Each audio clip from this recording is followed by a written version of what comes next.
warahmatullahi wabarakatuh. Saya Yulia Indah Permatasari dari Prodi Studi Agama Fakultas Usuluddin dan Filsafat. Di sini saya akan menjelaskan tentang isim murabah. Mari kita simak video pembahasannya. Apa itu isim mu'rab? Pengertian isim mu'rab. Secara bahasa etimologi, kata mu'rab merupakan bentuk isim maf'ul yang berarti aroba, yu'ribu, yang menyatakan, menerangkan, mengungkapkan, atau mengucapkan. Secara istilah, terminologi adalah isim yang berubah-ubah harokat akhirnya sebab berbedanya amil yang masuk. Isim mu'rab merupakan isim yang harokat akhirnya tidak tetap, lawan kata dari isim mabni. Dilihat dari segi mu'rabnya, macam isim mu'rab ada dua, yaitu isim yang di'irobi dengan harokat dan di'irobi dengan huruf. Macam-macam isim mu'rab. Yang pertama isim mufrad, 2 isim tasniyah, 3 isim jamak muzakkar salim, 4 isim jamak muannas salim, 5 isim jamak taksir, 6 isim maksur, 7 isim mankus, 8 asmaul khamsah atau asma as-sittah, 9 isim ghairu munsharif. Isim mu'rab yang di'irobi dengan harokat ada 6 macam, antara lain yakni isim mufrad, jamak muannas salim, jamak taksir, isim maksur, isim mankus, dan isim ghairu munsharif. Sedangkan isim mu'rab yang di'irobi dengan huruf ada 3 macam, yaitu isim tasniyah, jamak muzakkar salim, dan asmaul khamsah atau asma'u as-sittah. Isim mufrad. Kata mufrad berarti tunggal, sendiri atau yang satu. Dalam ilmu nahwu, isim mufrad adalah isim yang memiliki makna tunggal. Adapun alamat i'rabnya yakni dengan harokat dhammah ketika rafa, fathah ketika nasab, dan kasroh ketika jar. Contoh, tajirun, pedagang, muslimun, orang muslim, mukminun, orang mukmin. Contoh isim mufrad dalam kalimat, yaitu contoh yang pertama, minal ghoribi alla yuhibbu al muslimu alla kota al arabiyah wahiyya lugatu al Quran, yang artinya aneh kalau seorang muslim tidak menyukai bahasa Arab, padahal itu bahasa Al-Quran. Contoh yang kedua, yamlikut tajiru kulla anwa'il aqyali, yang artinya pedagang itu memiliki semua jenis alat takaran. Isim tasniyah. Isim tasniyah adalah bentuk masdar dari kata sanna yusani yang berarti ganda atau berlipat dua. Dengan begitu, yang dimaksud isim tasniyah adalah isim yang menunjukkan makna dua atau ganda dengan tambahan alif dan nun ketika rafa dan ya dan nun ketika nasab dan jar di akhir kalimat. Contoh, kitabaini, 2 buku, safhataini, 2 lembar.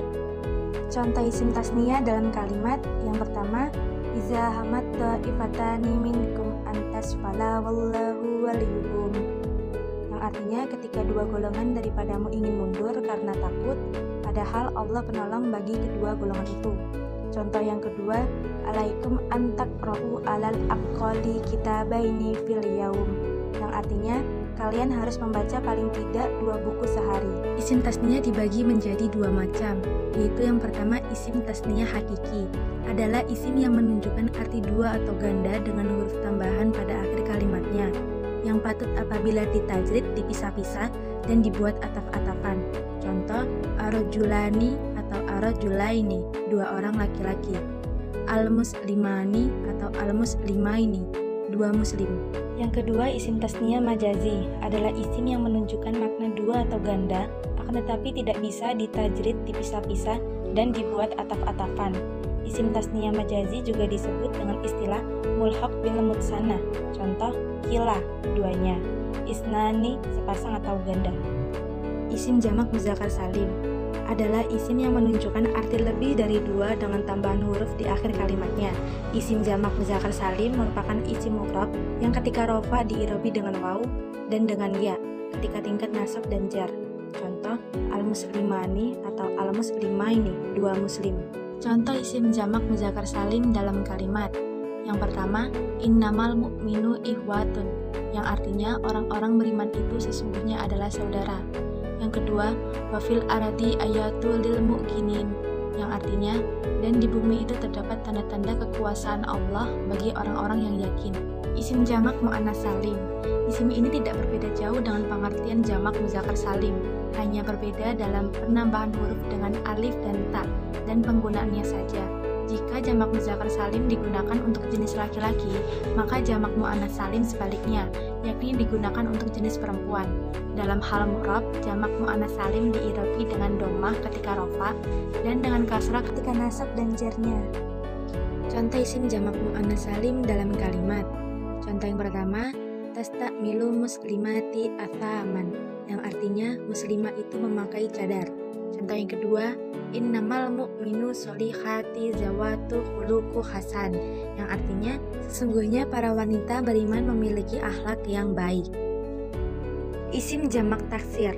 Secara bahasa, etimologi adalah bentuk masdar dari kata kasaro yang berarti rusak.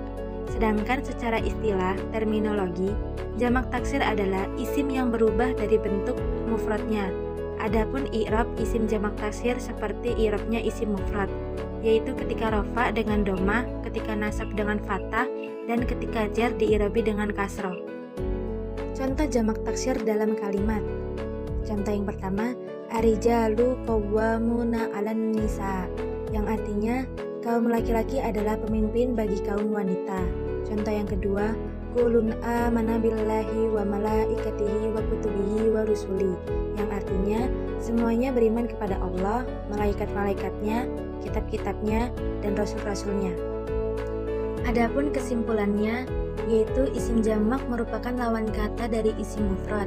Jika isim mufrad yang menunjukkan makna kurang dari dua, maka isim jamak adalah isim yang menunjukkan arti lebih dari dua. Dalam bahasa Arab, macam isim mufrad yang satu ini dikelompokkan menjadi 3 macam, yaitu jamak muzakkar salim, jamak mu'annas salim, dan jamak taksir. Seperti yang telah dijelaskan, terdapat sedikit persamaan antara jamak muzakkar salim dan isim tasniyah ketika menduduki mahal nasab dan jar. Mereka sama-sama memakai huruf tambahan berupa ya dan nun. Untuk membedakannya, pada isim tasniyah huruf sebelum tambahan dibaca fathah, sedangkan pada jamak muzakkar salim dibaca kasroh, dan sesuai dengan konteks susunan kalimat yang kita temui. Terima kasih, semoga penjelasan dapat dipahami dan semoga bermanfaat bagi kita semua. Sebelumnya saya minta maaf jika ada salah-salah kata dan di dalam penulisan. Sekian dari saya, wassalamualaikum warahmatullahi wabarakatuh.